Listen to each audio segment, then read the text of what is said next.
In a world once filled with vibrant life, the echoes of joyous laughter and curious roars now lay silenced.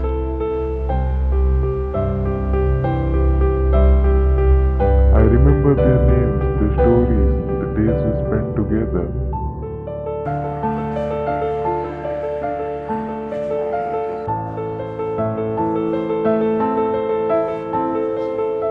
Each animal had a unique connection bridging the gap between humans and nature.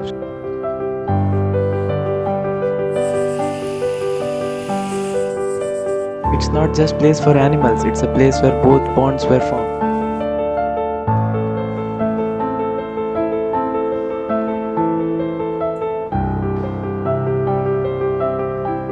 But circumstances changed, and the world shifted.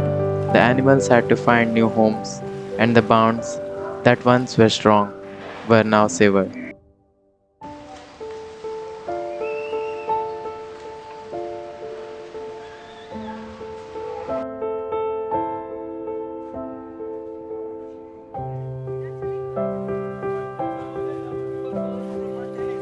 In the quiet emptiness, the memories remain, reminding us of the importance of protecting our world and precious connections we share.